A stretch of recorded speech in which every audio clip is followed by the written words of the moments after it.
Okay with that? Fantastic. Yes, thank you. Yeah, sounds good. Alrighty. Well, hello everyone and welcome to today's webinar brought to you by the Canadian Professional Sales Association. Today's webinar is called Coming Out Strong in a Post-COVID Economy and features a sales leader roundtable and Q&A session. As the Canadian economy begins to adjust to the new normal, it's more important than ever for organizations to have strong sales leadership. Organizations with unclear plans to adapt to the new economy coming out of the COVID-19 crisis will have trouble surviving as buyers become more discerning with their budgets. Today, with international speaker and sales trainer Shane Gibson and our panel of sales leaders from across Canada, we will have a roundtable discussion on adapting sales strategies as we come out of the COVID-19 crisis. So for today's agenda, we will dissect insights from our latest survey on COVID-19's impact on the sales profession, hear from sales leaders on what plans they have to strengthen their sales in the expected economic climate, and have a Q&A session on how businesses can adapt and prepare to come out of the COVID-19 pandemic as a stronger company. Now a little bit on our webinar moderator today. This is Shane Gibson. Shane Gibson is a Vancouver-based international speaker, author, and B2B and enterprise sales trainer who has addressed over 200,000 people over 25 years on stages in North America, Southern Africa, India, Dubai, Malaysia, and South America. He is known as one of Canada's foremost speakers on the topic of social media and sales performance.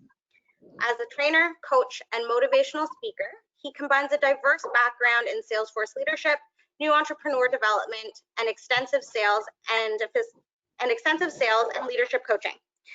Shane is the co-founder and facilitator of the Enterprise Sales Professional Certification Program, delivered in partnership with the Canadian Professional Sales Association. And he has been named #5 on the Forbes.com list of the top 30 social salespeople in the world. Today's panelists are leaders from across Canada. We have CPSA's very own president and CEO, Joy Sayers. Joy, can you take a second to introduce yourself? Absolutely, thank you. So I'm Joy, as Rupalin just mentioned. I'm the president and CEO of the Canadian Professional Sales Association. As some of you probably can attest to in sales, sales was a career, and I'm older, as I would say, came out of commerce and fell into what I say is the sales profession. And once you get the sales hook, you never leave it. So I came out of a finance and quantitative analysis background, ended up in sales in the high-tech industry with IBM. And for 40 years, I've worked in high-tech and financial markets in a sales capacity and business development. I'm really proud of that. And as the leader of the association in this country, helping the sales community, I look at everybody in their organization as being in sales, whether you've got a sales title, a business development role, you could be the president, you could be the janitor, it doesn't matter. You're all about selling what it is you represent and how you represent yourself. And so I'm a very proud person to be in sales. I'm working very hard. You can see the sign beside me here. Where do you see yourself in 5 years? Sales is a great career. And I'm all about encouraging people to do that and learning how to take best practices and make them yours. Thank you, Rupalin. Thank you so much, Joy. Next, we have Robert DeCary, who also is a certified sales leader. He is a general manager at Vehicle Personalization of Canada and Parts Midwest Incorporated. Robert, do you have a second to introduce yourself as well? Yeah, absolutely. And I couldn't agree more with what Joy said. The center of the universe for me is sales. It colors my world, even in personal relationships. If you can't make people feel good about the interaction of doing business with you on a professional or personal level, then why even bother? It's the center of the universe. So I stumbled into sales too a very long time ago. I started off in school as a theater major. And as a theater major, well, wasn't a lot to do with that afterwards. So sales was was a very obvious and low-hanging fruit for me. So spent a lot of time at the very basic level. I'm talking door to door when I was younger, and started off in automotive about 25 years ago, working at a car dealership. And through my career, I've been lucky enough to associate myself with companies that have an overriding strong sense of values that help them differentiate themselves in the market. So I find myself today in this role here as general manager for our Canadian operation and our US operations. And I'm talking to you today from beautiful Minnesota. So thanks for having me as part of this panel today. Thank you, Robert. Next, we have Marie Mahar, who is the Director of Sales at the Canadian Professional Sales Association. Thank you, Brooklyn, and hello to everybody. I've been with the CPSA for about 4.5 months now. I was lucky to join the first week right prior to COVID. That was a bit of a surprise. And I've got a sales background for about 25 years in telecommunications. My first job in sales was right out of university with the sales training organization for 2 years.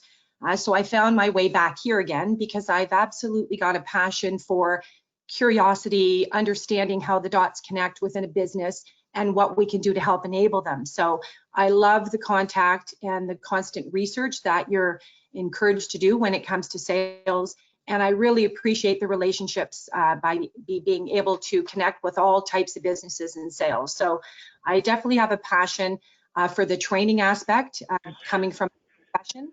And I believe that if you can take the best training once, you probably don't need to invest after that from a sales perspective, and CPSA has got that accreditation.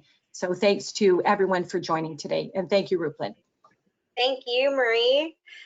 We've got Doug Brown as well, Senior Product Manager of Torvan Medical. Good afternoon. Thank you for having me. Interesting to hear Robert's background because my schooling, I was a film major. So kind of fell into sales as well, coming out of that, originally in the audiovisual industry, and I've been involved in the medical industry for the past 35 years. It's like everybody, it's a joy. I love dealing with people, meeting their needs, solving the problems, and like that's a big part of what we do. And you know, I'm lucky I'm in an industry that with COVID, we were an essential service. We've been going strong all through this, but I'm very interested to see what other people are going to say about coming out of this, because I know there are going to be major changes as the way business is going to be done. So thank you for having me. Thank you, Doug. And we also have Dale Comasoti, who is District Sales Manager at Penequip. Hi, Dale. Hi. Well, again, thank you very much for having me part of this wonderful panel. My background in schooling was in automotive, and apparently I didn't like to get my hands dirty. I much preferred to talk to people, so I also fell into the world of sales, and vibrant curiosity and understanding why people do what they do has always been a passion of mine, and it is led to a very successful career in sales. And I've been in the industrial aspect of sales for the last 25 plus years, and also the wide scope of vendors that we and manufacturers that we represent at Penequip, we've been deemed essential through COVID. So it's been definitely some unique challenges, and solving the problems that our business partners have developed over years, and definitely the new ones that have jumped up and punched everybody in the face with COVID have been unique and challenging. So the opportunity to be on the panel and discuss with some other great people and be part of the CPSA as well is also going to be an interesting experience that I'm really looking forward to. So again, thank you for having me and being part of this opportunity. Well, thank you so much to our panel and our moderator, Shane, today for being part of such a valuable webinar. I'm just going to take a moment to go through some housekeeping rules. So please note that all of our attendees today have been placed on mute for the duration of the webinar, and that you may ask any questions that you may have at the end using the question function in your GoToWebinar dashboard. So without further ado, I will now hand it over to Shane to start. Thank you, Ruplin. So I think it's good to take a look at kind of where sales leaders across the country are and kind of what perspective they have on what's happening. And CPSA did a recent study and found that 98% of sales leaders are very or somewhat concerned about the state of business during the pandemic. And 45% of respondents are concerned about the economic impact due to disruptions to the normal course of business. And 33% have cash flow or revenue concerns due to a downturn in sales.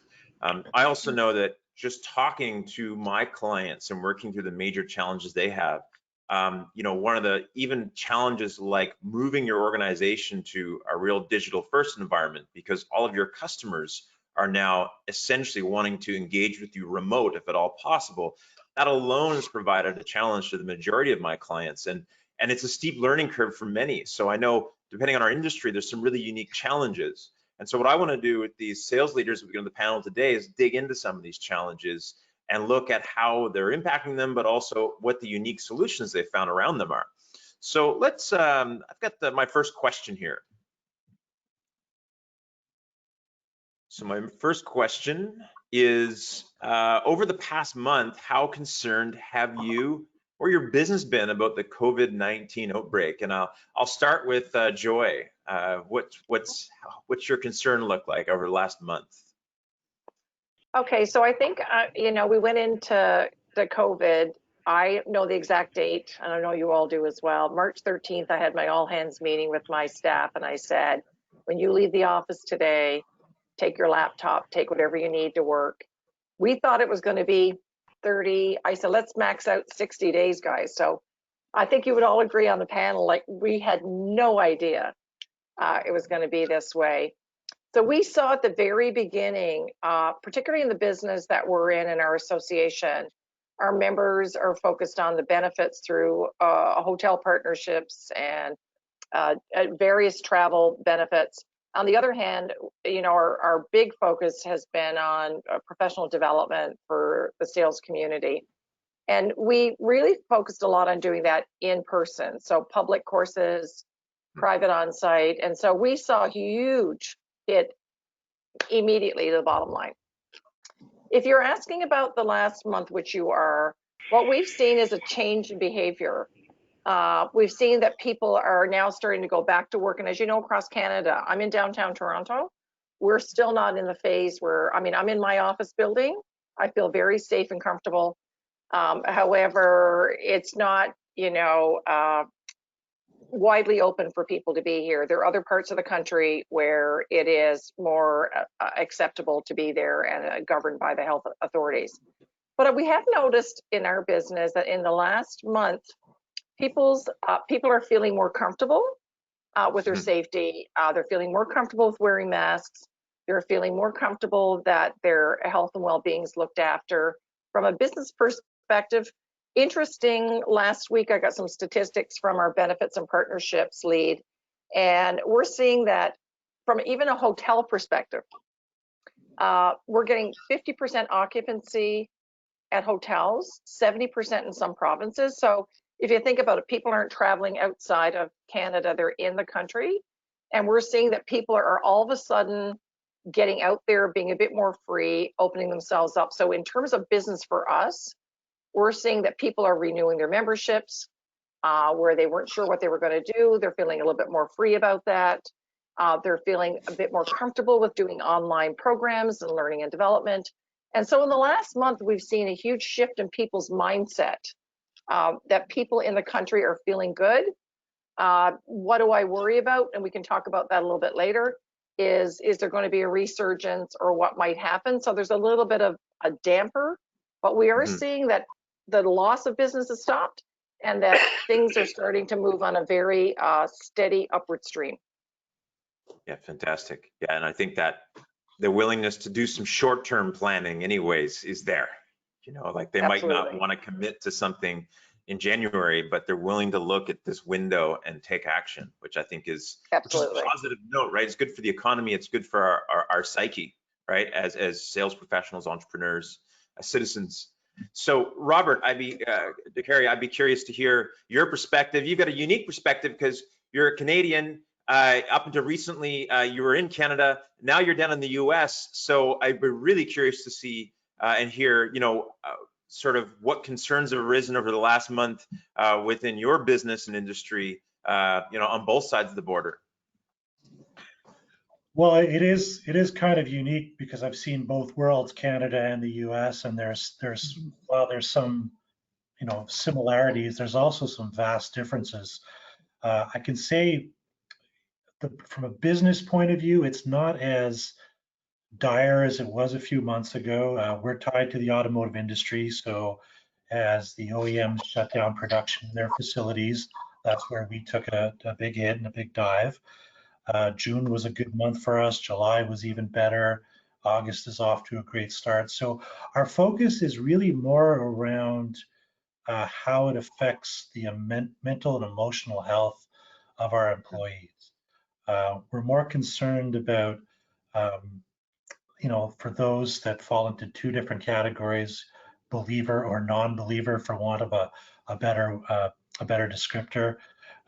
We're more concerned about how these two groups are affecting each other as they interact socially at work. So we have to make sure we have a safe environment, follow the distancing protocols, make sure we recognize that some people are comfortable wearing masks, some are not, and we have to respect those differences within our organization. So in the past month, our concerns have been more around the people than the actual state of the business, because things are picking up for us.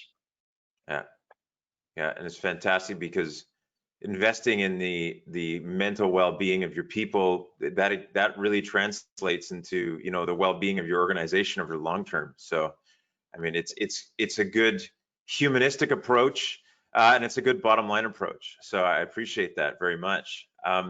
Marie, I'd love to hear your perspective on.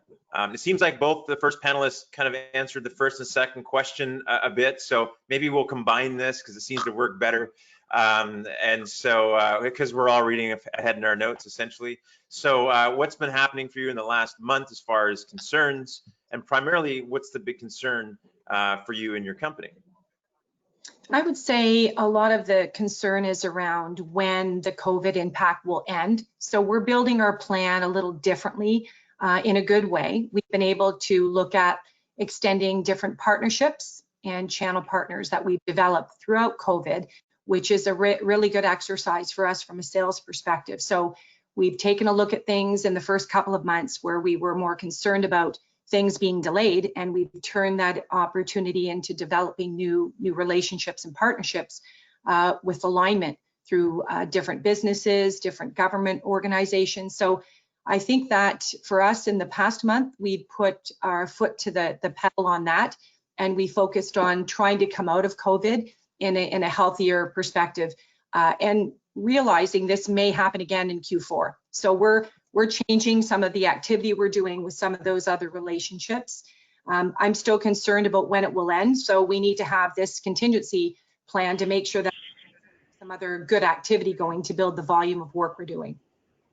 Absolutely, and I think it's wise to build that resiliency into the business so that if you need to pivot back to fully digital, and look at that, I think you do the things that can stand that type of, sort of pendulum swing, which I think we're going to have, a moderate swing anyways, depending upon, the market. We've seen this in parts of the US. They've opened and closed and opened again. So, Doug Brown, love to hear your perspective, Doug, on this situation as well. From our standpoint, from a business standpoint, as I mentioned before, we've been pretty steady through this whole thing. We distribute throughout Canada and throughout the US and even other parts of the world, Chile and that. And, so from a business standpoint, things have been pretty good. I think it all comes down to the concern for our people. We want to make sure that everybody stays safe, stays healthy, that nobody would come into the office that would be sick. We have production people in the back that have had to be here the full time. So they're the ones that we really looked after the most. I only started coming back into the office about 3 weeks ago. I worked from home from, it was March 19th after I came back from vacation in Florida, when I had to quarantine for 2 weeks anyways and that. But I think as time is going on, people are becoming, as you say, like things are opening up more. Not everybody's in the office yet, but you know, we do come in, we social distance, we do a lot of Microsoft Teams from the standpoint for meetings and even with customers as well. So, but you know, so I think the primary concern is, you know, we have salespeople and distributors out there who are anxious, like they want to get out themselves and get out and visit customers and the like. So, but we just want everybody to keep safe. That's the major thing. We don't want to have to go through all this again. And I think by the nature, salespeople, you know, we're people, right? We love to connect with people. That's one of the reasons why we're in sales, is that human connection.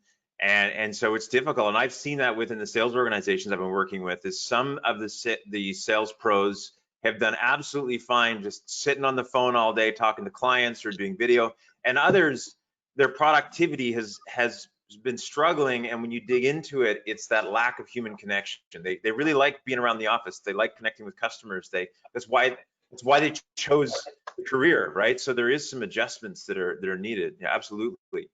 So Dale, love to hear Dale's perspective on really over the past month. You know, how concerned have you and your business been about the COVID-19 outbreak, and then what's been your primary concern?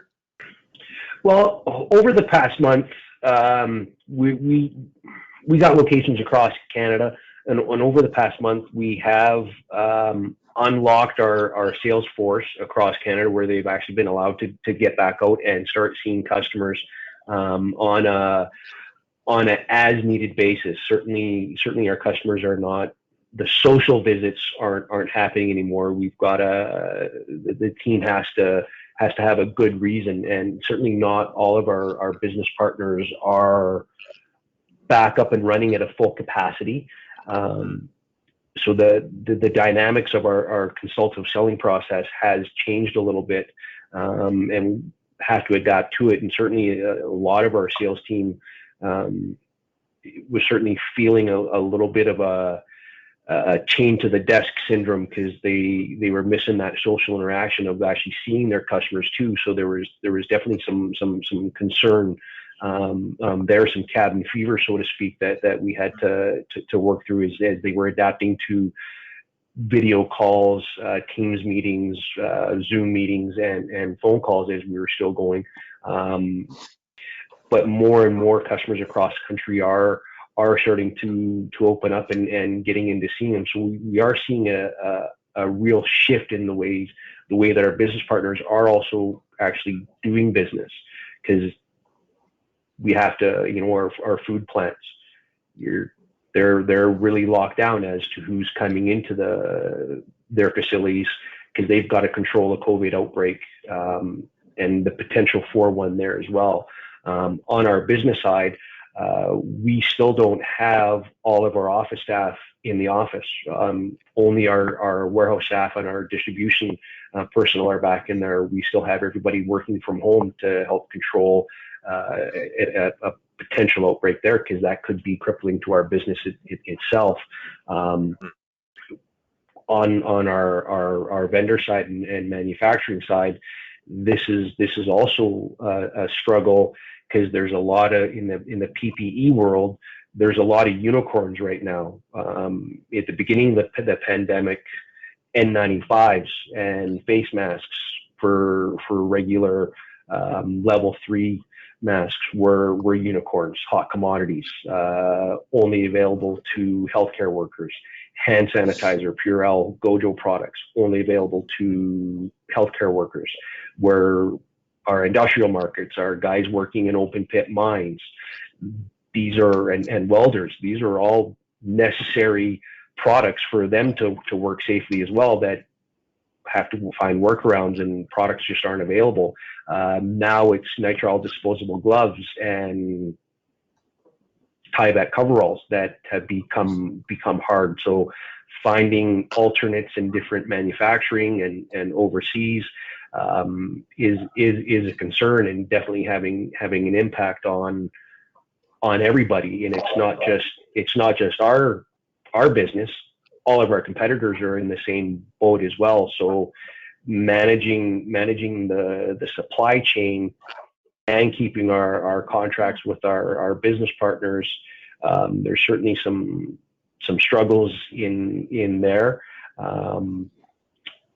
That's a concern, and it's changing on a month-to-month basis with what all the different manufacturers that we represent are doing and what the market is. So it's changing monthly on how things actually go, and things are starting to evolve and get caught up, and it's nice to see more manufacturing of PPE starting to happen right here in Canada. We're starting to see that it's excellent job creation in the Canadian market to help get our unemployment rate down. And we're actually also starting to see, as a benefit, more people are willing to pay that little bit more for a Canadian-made product now as well, which was ultimately the driving force to drive some of that to overseas. So well, I think, with the Canadian-made product, the real benefit is it may be a bit more money sometimes, but you have that, you can put your head on the pillow at night and kind of rest that if the Canadian standards have said it's a solid mask or whatever it might be, that, there's some value, we've all talked about on the panel here, being able to put people's anxieties to rest. And I think that's as a Canadian, I think it's a great thing, right? Absolutely. So let's look at the next question here. And I know we've spent some time on this one. So I might prod you, all of you, to pick up the pace a little bit. I've got 7 questions here. We want to have time to open it up on the floor. But how has your business been affected by the spread of COVID-19 over the past few months? So a lot of you have discussed this a bit as well. But think about, I think Dale's example of how it's affected his supply chain, right? And the whole competitive landscape is a good example. It might be how it's impacted the way you engage with customers. But I'm curious if maybe you could focus on 1 or 2 elements that have impacted your business. So Joy, I'll put you on the hot seat again to start. Well, okay, that's great. So I think the way that we're a 150-year-old association, how did business get affected? I would say hugely. Our membership benefits, based on, as I said previously, travel, etc., was absolutely impacted largely. Doing on-site training and development for sales professionals, absolutely huge impact. I think the good side was that we had started on a path of having some great individuals in the association that had lots of learning and development experience. As I said earlier, I'm the old fart in the room, but one of the first BlackBerry users, so I like technology. And when I came in here last year to head the association, I said, more things need to be online. We started early last year to move all of our programs and change. You've been a big part of this association for many years. We started moving things to online. So how did our business get affected? Everything immediately had to be online. Gratefully and strategically, we had started down that path. Without it, I think it would be really not great news right now. We were severely impacted, but the fact that we had started early to move training modules to online, getting our facilitators to be able to do that, providing work at home benefits for employees, because even before COVID, things were changing anyway.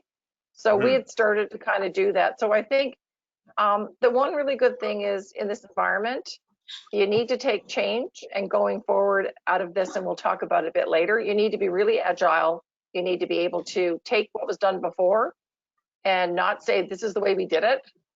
What's a new way to look at it, and move really, really fast. So we were affected immensely. We've recouped, we've accelerated, we've done more online. And I'm really grateful today that we had a team that were smart, knew how to get ahead, worked fast and furiously.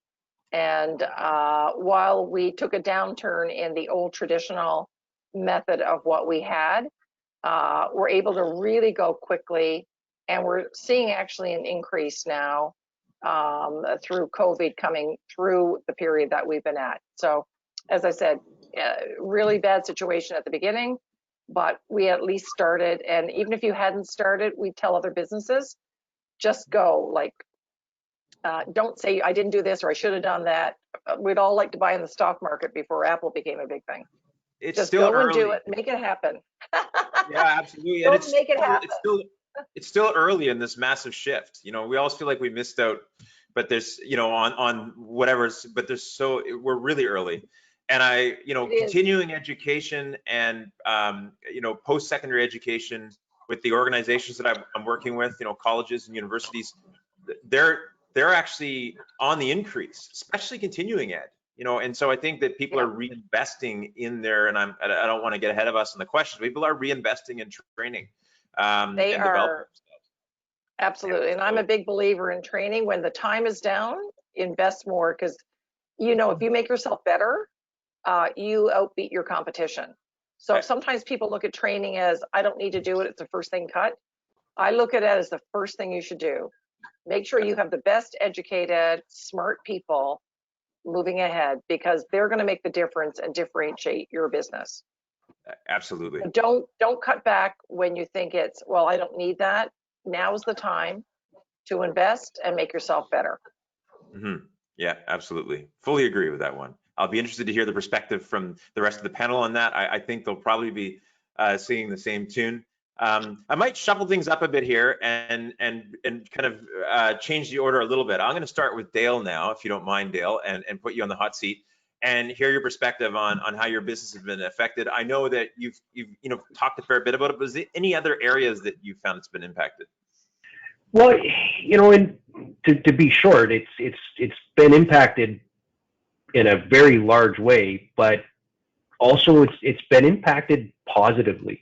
All the different channels of our company were actually very quick to be able to react to working at home, more of a online shift, and adapting to the changing needs that have kept popping up.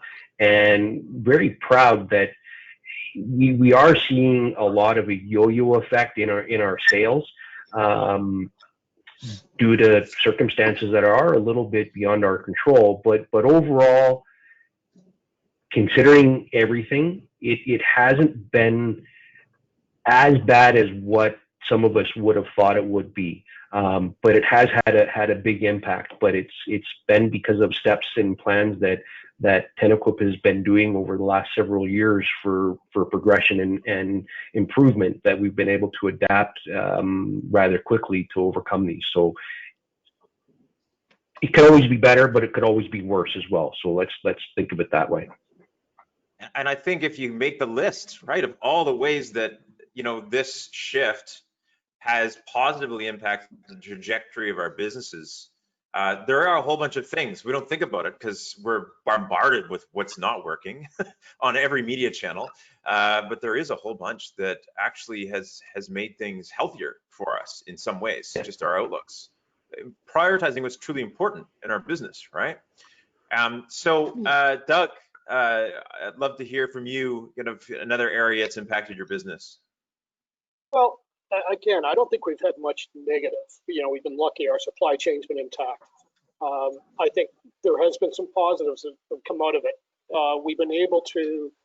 We've always had these little projects in the back of our minds we wanted to work with, that now we have the time to bring to fruition, and they're timely with COVID-19, because some of them have to do with air purification, water purification, etc. So we're moving forward with these. We're building them into our website, and we're getting more involved on the social media side of things.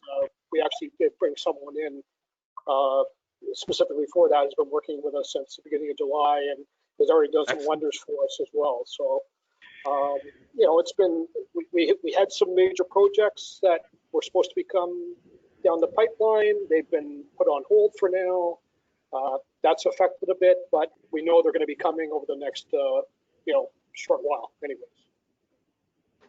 Fantastic. And great to hear you're investing in your digital footprint. People are spending more time online, and the fact is that they're easier to immediately connect with because they're sitting in front of their computer a lot more. So that's a really wise decision, is to double down on that. So Marie, love to hear your perspective on another area that your business has been affected in as far as COVID-19 over the past few months. So we've seen, no doubt, business has not come in when we thought it would this past quarter. The good news is nothing has been lost. I agree with what Doug is saying. Many of our large projects, opportunities have been deferred to a later date. There seems to be this unknown pattern that the economy is going through where we don't really have an end date to this. So everybody is still interested in the plan, but they've got a bit of a fluctuation in their own business. Some of the people have been laid off, right? So they don't want to put some of their folks through training from a corporate standpoint and then wait and do it again. So the good news is we haven't lost business. It just has not grown in the quarter as we expected. So we're feeling really optimistic that all of the prospects are still interested. The disappointing, I think, fact is the revenue is not coming in when we would like it to be, like most organizations. So unless it's an essential service now, you know, we're in the same boat as everybody else where it's just being delayed to a different time frame. Yeah, there's a lot of deferment, to say the least. So I would spend 1 hour a day on average for every 3 hours in front of clients in the past, I would say. And now, 9 hours a day in front of the computer, right? So that's a big shift. Yeah. And you can do whatever you can do in that environment, but some businesses just don't operate that way, and a lot will be deferred. So, Robert, love to hear your perspective on kind of how your business has been impacted by the spread of COVID-19 over the past few months. Well, to keep it on the positive, I think one thing that was a shocking outcome was the amount of time a leadership team had to really consider and reconsider operations, continuous improvement within the organization, things you've touched on like training, all areas that impact our business, along with, of course, the use of the government programs that were available to help us bring people back much quicker than we had originally thought. It's been pretty positive from that point of view. I think we've come in very, very close to our projected targets pre-COVID because of things like that. Yeah, there has been a lot more support and a lot quicker. Things might have, the I's might have not been dotted and the T's definitely weren't crossed on the government end, but they got it done. And I think that, that's, we can look in retrospect and criticize, but there's been some significantly good support there. And it's great to hear that you've pretty well met your projections, which is pretty amazing. So looking at the next question, and this one is around, as the pandemic continues to affect business operations, there continues to be hurdles that organizations are facing across the board. So maintaining communication and getting a response from clients, managing a relationship with clients, staying motivated, monitoring mental health of staff and emotional well-being, and even prospecting and reaching out to customers, especially for those of us that were face-to-face, industry event, networking, on site with clients. All of a sudden that's been pulled away for a lot of us. So I'm curious how have you personally encountered these hurdles? And if so, has this changed your day-to-day activity in sales for you or your salespeople? Maybe I'll start with Joy again. Well, because there's two people on the phone here from CPSA, I'm going to let Marie answer some of the questions with regards to the salespeople. But what I could say to you, and I think it would be overarching to a lot of folks, one of the main things in any situation, particularly if it's tough, is communication. And so communication needs to happen often, and it needs to be very transparent. And so not only with our staff, with my leadership team, with our customers, with our partners, keeping an open dialogue and being as honest and transparent as you can be is really important. I mean, you would all agree on this panel that this pandemic's nothing like anything we've ever seen. I mean, I've got an 83-year-old dad. My mother-in-law's 91. They've lived through depression. There's nothing ever that hit the world the way this did. So I think the only thing you can do, and top of mind for all leaders, sales leaders or otherwise, is keeping that direct connection with all your constituents, as I said, your employees, your leaders, your partners, your members, your customers, and being as honest and real as you can be, keeping in close contact. For me, it's been about keeping people motivated. We haven't been there, so the pendulum has changed a little bit in terms of expectations and deliverables in terms of sales.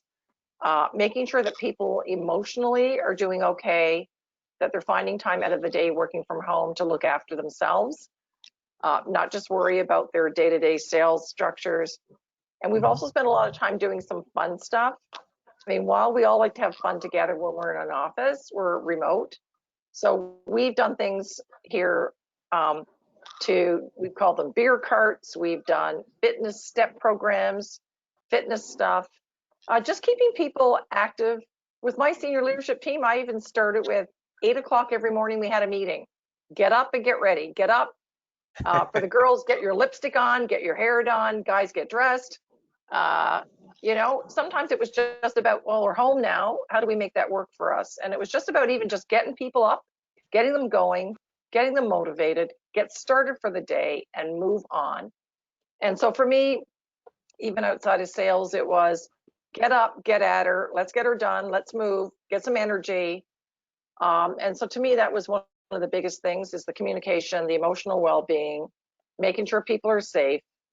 And that comes across. If you got happy employees, you got happy members and customers. Because if you're not happy and you're down in the dumps, boy, you sure can't as hell sell anything from your organization. So for me, it was all about making sure the well-being of employees was top of mind. I like those morning meetings. I wish I would have known about them. I might have jumped in on a couple. There's a few days there where I don't know. Big 5 o'clock in the morning, Shane. 5 in the morning. Yeah, you definitely know. You'd really see the authentic Shane Gibson at 5 in the morning for sure. But it was all about get up, get started, get going. Marie would say, and she works for me, she get her pearls on, get her lipstick on, the hair is done, boom, let's go. We're, up and out. It's not the same as getting up in the morning and driving to your office. And so how do you change that and make that momentum happen? And for us, we found that was really important to keep people and keep their relationships going with their client base and keep them going. Mm-hmm.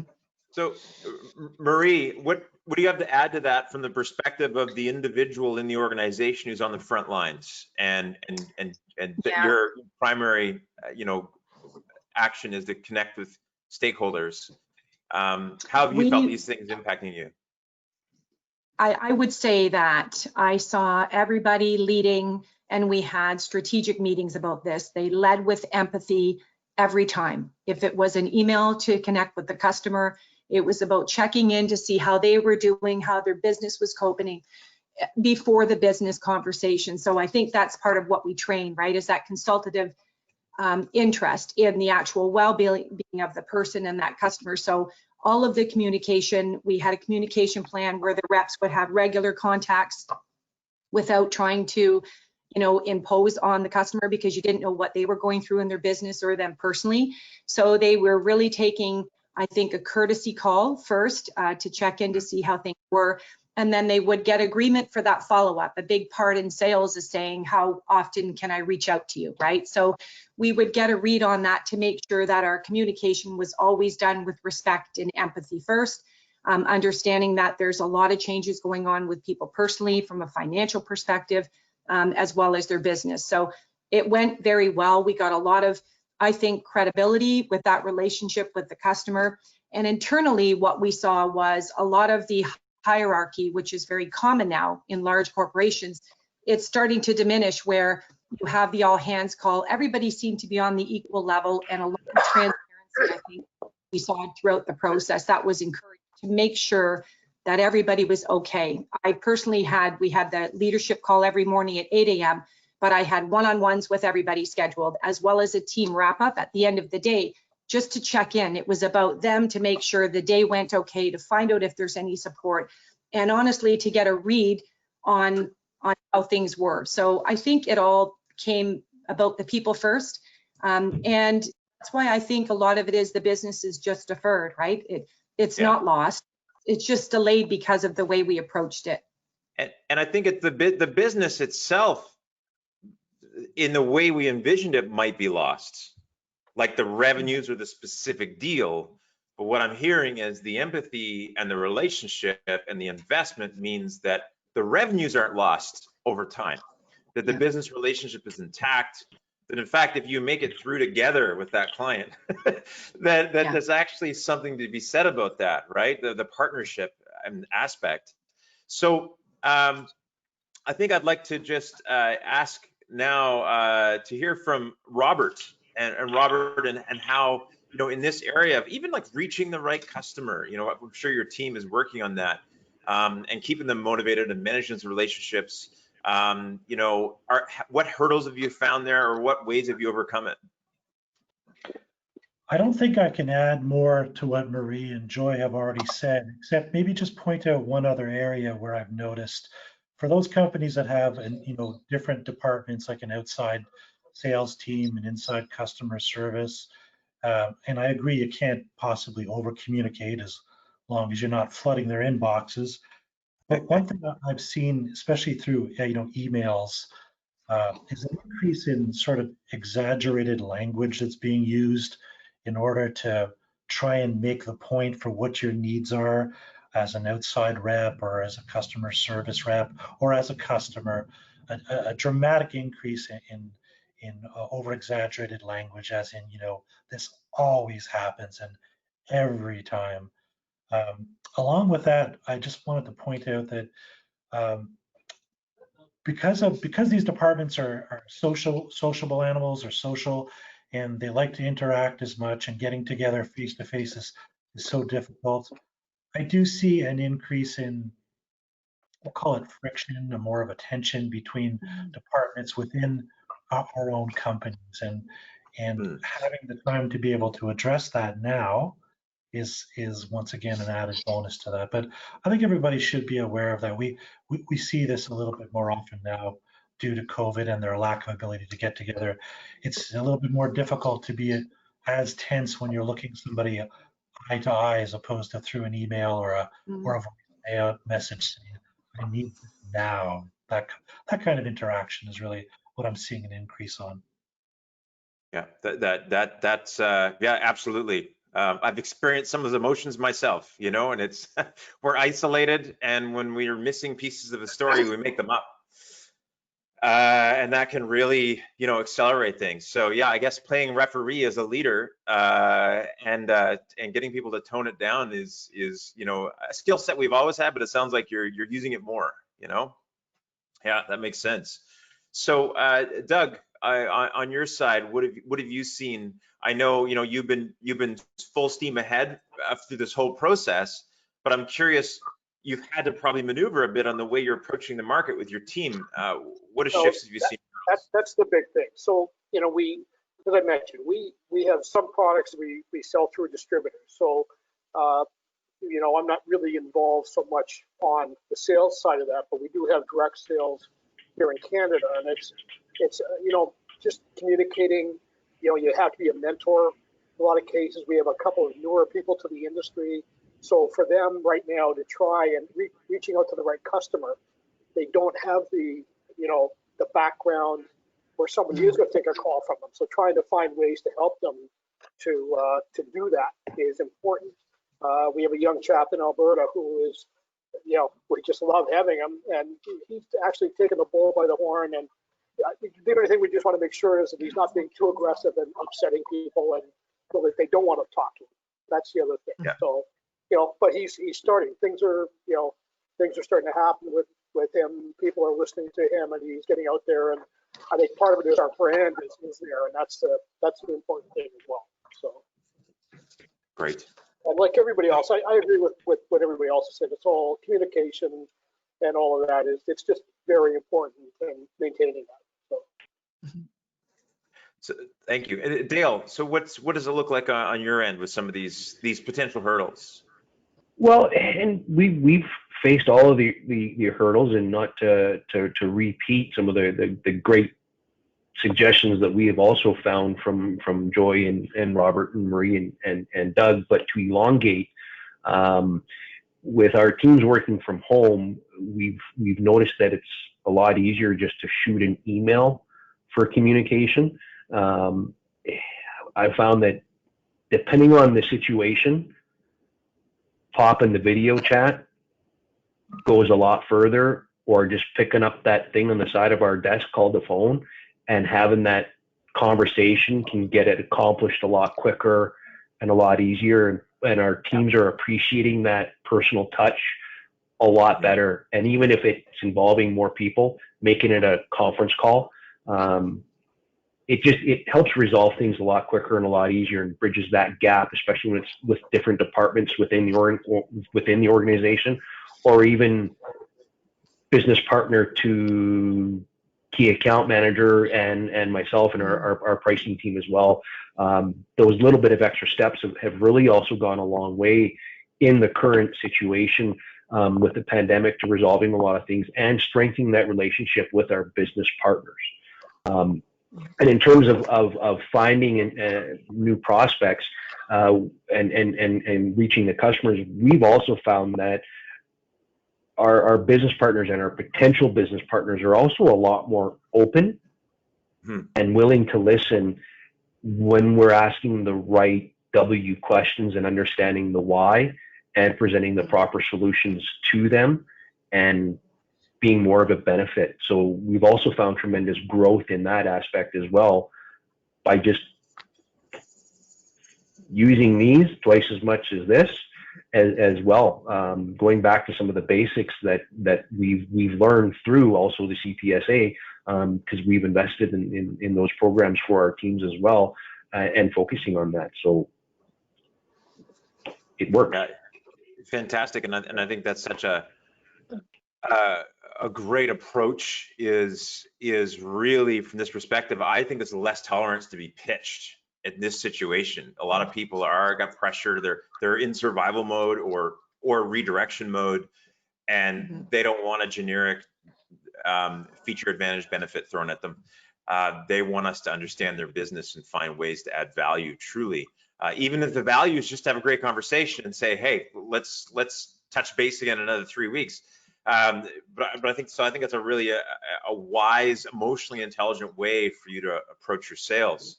So, and this kind of leads actually into the next question. Actually, Dale almost answered the next question. So, here was the question: is, the CPSA research found that 63% of sales leaders have their team putting a stronger focus on account management, which is really about relationship growth and understanding the customer better. And then 55% of sales leaders are encouraging their teams to engage in professional training and development, so growing and developing themselves. So my question, this isn't going to be a long answer. This could be a quick yes or an expansion on it if you want to share what you're doing. Has your business shifted focus in this area? And if so, why? And maybe I'll start with Robert. No, I don't think we've shifted focus. We've always had a strong history of working in those two areas. When I saw the stat, it kind of shocked me a little bit, simply because it's something that should have been done all along. So agreed. It just might have been one of those areas where they were too busy to execute what we know is right for our business. So, but it doesn't really change for me. Great, that's good to hear, and I think that's a good statement. And a lot of people are so busy landing new accounts in an up economy that they forget to really secure those accounts and do the right thing, as you said. And it's something easy to do for a lot of us. Dale, I know you finished on this, you actually kind of led us into this question. So do you have anything else to add there? It seems like you probably already did, but I'll ask you to kind of expand maybe. Yeah, I thought these numbers were low, to follow Robert. We've always had a strong focus on the consultative sales process and securing our accounts and managing our accounts. That's our go-to-market model. We've always invested in our sales force for advancing their training. This is a must to be successful. Fantastic. And Doug, what are you finding from your perspective? The same.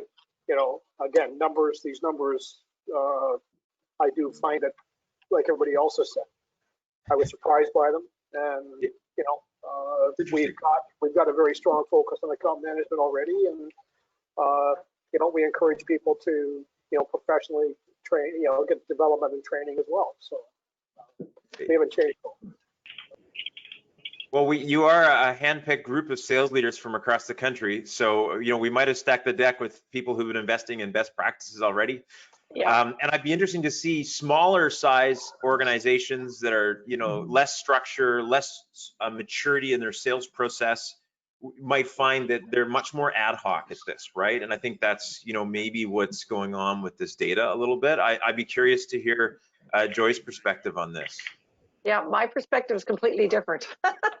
Yes, okay. I do agree with the people that are on the phone that, you know, one of the outcomes on this panel is that you all are vested in providing great account management and great professional development. I'm a big believer in that. Marie will agree with me that I can't say we double down on account management. My team does that already. But I will tell you, running an organization and an association where professional development is important, how does an organization, and we're an association, we're not a profit organization, not for profit, our professional development training drops 70%. So while these statistics are interesting in the survey, then how does it that a not-for-profit drop their development by 70? And I will tell you that I've been in sales for 40 years. Well, maybe not quite 40, almost. I'm dating myself, I'm still 27.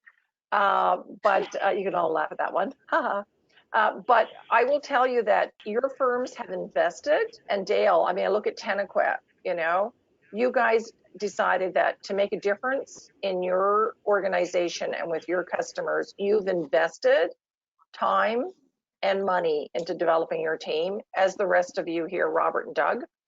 But I will tell you, a lot of other organizations don't. So if you think about, and maybe I'm being old school here, a lot of times people say when the going gets tough, what do they cut first? And you guys will all agree, but not in your business right now. Training gets cut. We can leave that. And, you know, I work for a great leader in Canada. I won't say who it is, but very large organization. And one of the reasons I joined that firm is the CEO said to me, Joy, I would rather invest in training for my people than taking my paycheck. And because I know if I invest in my people and I give them the right training, I'm going to have the best sales force to sell against my competitors. It's my differentiation. And that's never, ever, ever gotten away from me. And I believe that wholly, which is why I'm here. But I will say that not everybody out there does adhere to that.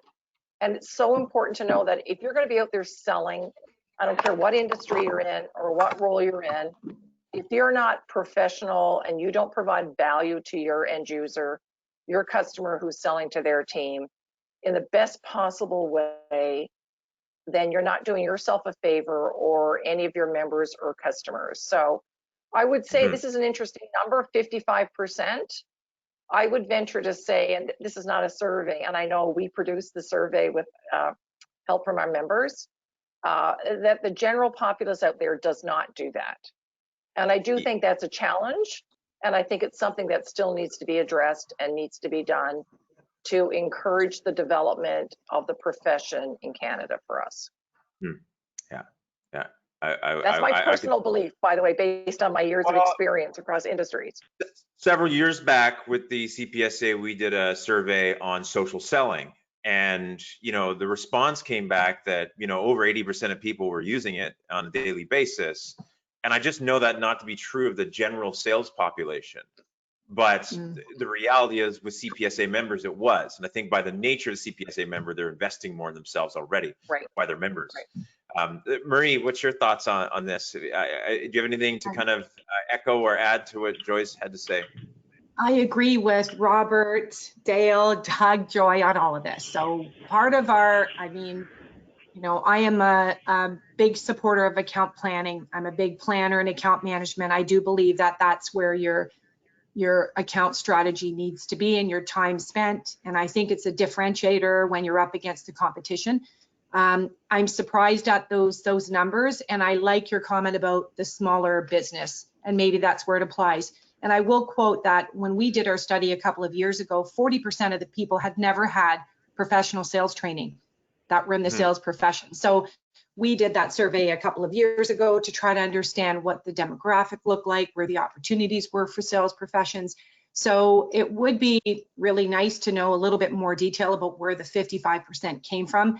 I will say the other thing is there's been a lot of free training throughout COVID, right? I'm sure you've all heard and watched webinars yourself. So what would be interesting is to see what the scope is and if it's professional training that's been paid for, or if it's something that's free, because I know even I've been following a lot of things that have been offered myself. So yeah, that's my comment there. Yeah, absolutely. Okay, it makes sense. So I think, again, it's always interesting to look at these stats. I think if you, divide it up by segment, market, a lot of small business people, a lot of sales professionals who work for small businesses that take some of my public courses, I'll find they've paid for it themselves, right? That their employer doesn't pay for it, and so they're investing in their career because they see the value as sales professionals, which says something about them, but that's one of the other pieces. So I'm going to kind of move us through. We've got 3 more questions. I'm not sure if we'll get through all 3 because there's also there's questions coming from the audience, but I'm going to do my best to. We're definitely not going to get through all 3, but I think it's almost a 3-part question in a way, and so I'm going to try to combine them and see if I can get an overall answer from you. So the first thing is that 67% of respondents say they've implemented a business continuity or emergency preparedness process. And so what have we done with this? I think many of us have already talked about this. So I think this will be a quick answer. And if I can flip to the next slide, I want to combine them here. And then what specifically is your business planning on doing following the pandemic in order to scale up business? So what's been your continuity plan and what's your springboard plan? So what does that look like for you? Do you have one? So that's my question. And I'll start with Doug on this. Well, I think we've had a pretty good continuity through this whole thing ourselves, luckily enough. I think, as I mentioned before, though, moving forward, we've been able to take a look at areas that we kind of had in the back of our minds, not a high priority. Now they've stepped up the priority of area markets we want to go to with specific products. We've actually found some new products as well to supply our sales reps that are related to COVID, get them something else in their bag that they can get out there and talk to people with. And so I think that's really where we're headed. We've got a pretty good engineering, research and development team, and they're going full bore with some of these products. So. Fantastic. Dale, what's it look like in your world? Well, our continuity plan is, lack of a better term, we're referring to it as our COVID reserve. Was also part of the plan we had to do to maintain our essential services, where we block off and also protect our contract and existing customer base, reserve product for food and beverage, healthcare, all the essential services and manufacturing, and so that we have a constant supply of products for them through a wide gamut of products. But we're also locating and sourcing new strategic supply to supplement our supply for that. Continuity or springboard, we're still sourcing and still knocking on doors and developing new prospects for VMI contracts and trying to continue to make a full bore assault on our competition. We are not standing back and letting people steamroll us. We continuing to invest in our sales force and continuing to go forward, and almost like COVID doesn't exist, but we have to be aware that it does exist and be cognizant of it. So game on. Fantastic. Joy and Marie, because you're both the CPSA, I'll throw this kind of collected question out: is what's your continuity plan and what are you doing from a springboard perspective? You want to go ahead, Marie? You want me to start? Sure, I can talk a little bit. So I think we've seen a bit of a change in terms of our courses being put online. So I that will be a bit of our resilient plan going forward. This reminds me of technology when you ask someone to buy something for contingency and they wouldn't believe in it until the network down and they couldn't do business. So I think COVID reminds me of that. It's really shut down some businesses. We've had to revamp our business model in terms of how we deliver content. So I see us doing more online. And I also see us engaging more with what the client's needs are and doing more on-demand services because they become more flexible now that they've worked from home. So that would be my crystal ball. If I look to see what we might look like in coming out of COVID, I think we'll have a little bit more flexibility in terms of how we deliver that content to our audience and members. Joy? Great. Yeah, and I can add a little bit to that. We've been doing some work with quite a number of the government agencies across the country. There's programs available for retooling, retraining, reskilling. And so some of the work that we're doing is we're working on some of those renewal projects to help scale up other businesses, because we look at our business as helping other businesses. Mm-hmm. And so we're focused around what are those things that we could do to help different sectors in the economy that have been hit hard, and how do we help them grow, and what can we provide to make it more valuable to help the Canadian economy grow with employment and jobs and skills. Great, fantastic. And Robert, what has your contingency been? What's your springboard look like? Like, what's your kind of scaling up strategy? They're both sort of one and the same for us. So really focused on three areas. Number one, the values that drive our organization. Much like training, if you have a mission statement on your wall, it's one of the first things that can go out the window when you hit tough times. So we stay focused there, and we're going to continue to stay focused there. Number two, not letting the metrics become the strategy for your company. Everyone everywhere has been hurt and will continue to hurt to some small measure, but saying we're 38% down and we have to be at 100%, that is not a strategy. That's just a measurement, and that's not how you're going to move your business forward. So, and that hurts the people aspect of your business as well. So we have to make sure that the strategy is clearly defined and remains clearly defined. For us, we're an employee-owned and operated company. So one other area I would just add is we have been focused on this, and we will remain focused on this, and that's diversification.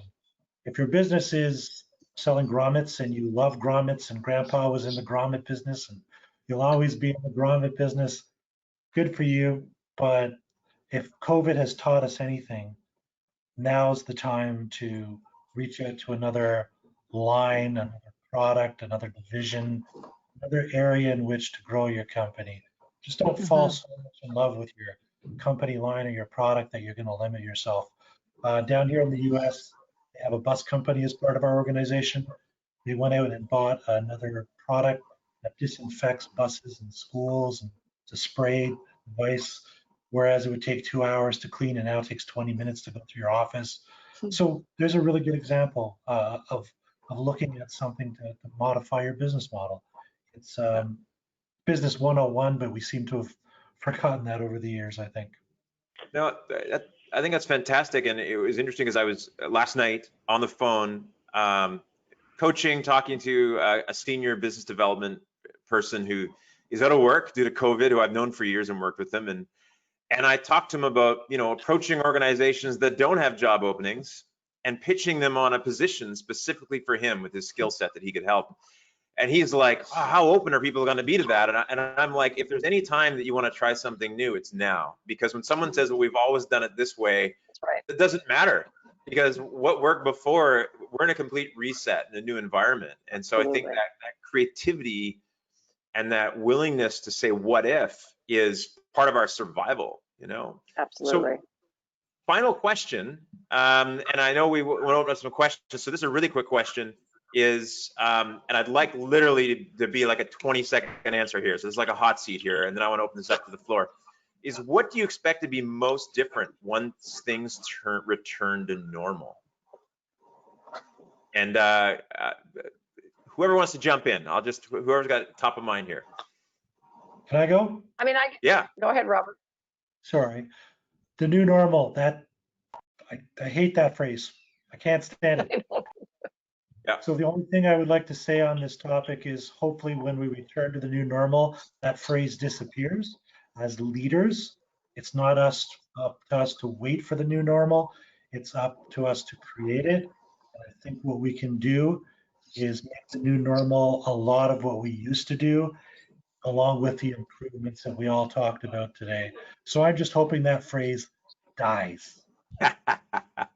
And I have to say, Robert, I absolutely agree with you. What is normal? Normal is never normal. It's a new way of what we've learned. So thank you for saying that. We want to get rid of that. And the other word I don't like is pivot. So you know what? We're learning and changing as we go. And Robert, that's very true. What is the new normal? Like, normal is what we're living every day. So I echo exactly what you just said. So thank you for that. Having been affected by SARS back in 2003 in the healthcare industry, it took a while for things to get back to normal, but there were changes, and a lot more. It used to be you could just walk into a hospital and go anywhere, and then they started locking things down. And part of that was SARS, part of that was other things. And I think what we're probably going to see more and more is going to be using Zoom and team meetings and things like that to communicate. That's right. We've had major conferences canceled this year, and I don't know when they're going to come back. There's some that they're planning later in the year in the States. We've decided we're not going to go. So, it's now they're talking about having virtual trade shows. So I think I see a lot more of that coming along. Yeah, absolutely. Dale, Marie? The sales call, it's going to take a while for a sales call to be considered normal again, if you ever will be. We see a lot more internet traffic. There's a lot more video, and you know what? 6 months ago, people weren't comfortable with it. Mm-hmm. Now people are, and I see technology is really starting to be a lot more welcome, and it's also a lot more efficient. Yeah. Do I really need to go to BC to see the problem on that line to fix it? Where 5-minute video and I've got it solved in 10 minutes without having to go there. So I think we're going to see the entire way that we used to do things. I'm not going to use the new normal, Robert, because that phrase also bugs me. I think we're going to continue to see that adapt and that evolve. That could also, we're going to see a lot more changes that come out of this as time progresses. So I think we're going to be a long way away before we actually see how all this settles, and it's exciting. And you're absolutely right that we are now in the part as the leaders where we're going to be creating how that plays out and what those expectations can be. And it's actually very exciting to be a part of that and see how that gets to go. So if we all collectively put our heads together and come up with the right way to do things, we have a tremendous power to influence what the future is going to hold. And that is powerful and exciting. Looking forward to it. That was like a great motivational speech right there. Honestly, I'm fired up about the next normal just from that perspective, because I do believe, like yourself, Dale, that we let the genie out of the bottle, and from buyers to senior executives to salespeople, we've discovered that we can actually be more efficient in the way we sell, leveraging these tools, and maybe have more time to do other stuff. Really, we can be efficient. Marie. Yes, I would say that the positive thing that's come out of COVID is it's been a great test to focus on the resilience of your business model and the skills of the people. So I believe that people will look within themselves to decide what they need to do to be the best within that organization. And I think the company will look at itself to say, how resilient are we and how efficient is our business model? So I think a lot of positive will come out of this. I view it more as a test to see from a competitive standpoint, because of course I'm in sales, who the winner will be, and that will have that sustainable business model and be willing to be more flexible and look within at the strengths on a regular basis, not just when a thing like COVID happens. So that's the lesson I think everybody learned from this. Absolutely. And if I could just add one thing, Shane, you know, being in the Yes. sales association here and being a big believer in sales, and we've got all these salespeople on the phone today in different capacities. Sales is about creating, you know, awareness, is about creating solutions for people in need. It is one of the most creative jobs you can have. And I think, you know, we talked about the normal and the new way. Salespeople have the opportunity to create what is that new way of doing business. You can use your creative genes, ways to look and solution to help provide those solutions to your customers. And so I look at it as a very creative career to leash what is the art of the possible to people and come up with that and push and shove and come out with what that is. And it changes day to day, and technologies change so fast. Use that to your ability to provide what your end user client needs to have. Fantastic. I can't think of, you know, much beyond what you've all shared as far as what the next, you know, when things go back to normal look like. I joked one day that the big difference is that every 68-year-old grandmother knows how to use Zoom now, which is something we never expected to happen. But I think that speaks to across the board, where our tech savviness and our digital fluency has increased, that we really have been forced to see the benefits of the tool. And I believe that a digital first strategy is actually a customer centric strategy, because that's where our customers want to connect with us. So Rupalin, I'm going to pass it over to you. We've got 11 minutes left to do some Q&A, probably time for 2 or 3 questions, 4 questions, 5 for us to field. We'll see how far we get.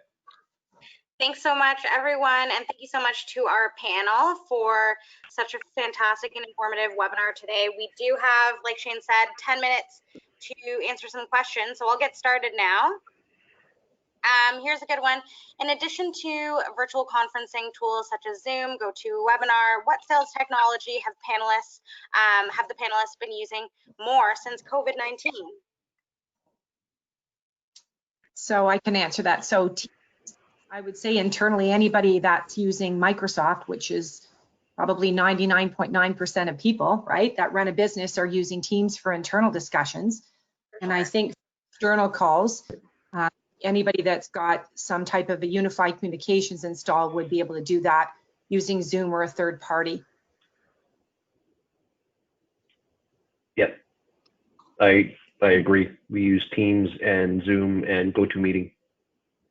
Yeah, I think for me. Go ahead. Go ahead. Go ahead, Joy. I think that some of the old stuff that changed over time, where people were going behind emails. I think more and more people are using their phone to reach out, whether it's video or call. There are more calls happening than emails, so that they can stay connected. Yeah, I've seen that, and I'm seeing that sales professionals that are really good on the phone are doing just as well as those that are using video. Although statistics will say video is a better choice, if you're good with the phone, you can really be efficient, and it's a lost art for many. The one I've started to use and I've seen people invest more in again is getting back to investing in tools like LinkedIn Sales Navigator. So you have better data faster on your customer. I think as you have less of that one-to-one connection and conversation and informal data generation, using tools like Zoom Info or Sales Navigator has been something I've seen people really invest in. So Rupalin, next question, please and thank you. Next one here, looking for more of a perspective. If I'm considering a career in sales, is right now a good time to make the move? I'll take that one. So when I started out in sales, it was in automotive sales, and of course I picked a career where, you know, you'd be vilified as a character in a movie. Nobody liked it. But I did that purposely because I was kind of a shy person and an introvert. And I did that at a time when interest rates on a vehicle was 9.875% to lease a vehicle. If you get into sales during a downturn, during a difficult time, and you find a job that has, both a bit of a base and an incentive a commission structure as well, the training you will get fighting through hard times will surpass any book or any course you could ever take on sales. So I highly recommend it. I'm not going to say it's going to be easy. I'm not going to say it is going to make you pull your hair out, but now is the time more so than in booming times. You work your way through this, you'll be a rock star. But when I start, absolutely, and I think about when I started off in sales. Now I'm a bit of a weirdo because my dad was a sales trainer and professional speaker, so I was born in a family of sales trainers. But with that said, the availability of programs like CPSA's, designations and true in-depth competency map wasn't available. If you want to look at an on-ramp for a career that didn't exist 10 or 20 years ago, that type of training that's available, and I know this is a CPSA biased pitch, but it's a great time to start because there is no guessing. And if you just apply the fundamentals and work hard, you're going to win. And so I think there is no better time. Plus, in a down economy, your competitors have been beat up and a bit emotionally traumatized. If you start fresh at the bottom, I think you might have an advantage. So I think this is a great time to start.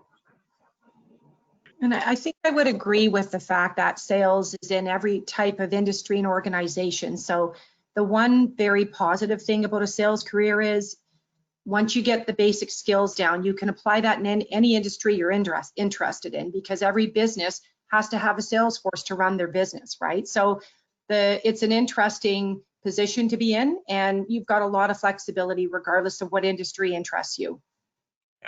Yeah, and I would just add one other thing outside of all the industry stuff. One of the other areas that's giving a lot of credibility to sales right now as well is the undergraduate programs across the universities in Canada and in the US as well, and globally. And if you go and look at Ryerson in Toronto, if you look at St. Mary's University in Halifax, if you go out west to Simon Fraser or Southern Alberta Institute of Technology, they all have sales programs. The smaller colleges, HEC in Montreal, they just came out of a cohort of 400 students that have programming in their undergraduate program for sales. So the universities have seen that globally, there is a huge, as Marie said, it goes cross industry, engineers, medical, automotive, manufacturing, distribution, technology, telecom. They all need people to sell the things that they produce. And the undergraduate programs in the business schools, we're reaching out to engineering and medical programs right now. They're all offering undergrad certifications in sales programs. So I think that you'll see there's sales competitions out there, cross-border. Canadian universities are down in the US, there's global ones. It's a huge career that people had not seen as a profession in the past. And the opportunity is just at a groundswell. And so coming out of COVID and moving into the next few years, there's so many people that need sales educated people. And so having the universities, colleges lined up, having industry running programs, having associations, we're all a big network of people together that are showing that there is a requirement, a need, and it is a great career for you. Fantastic. So we've got one more question, I think. Is there another question there, Rupalin? There are no more questions. You've answered them all.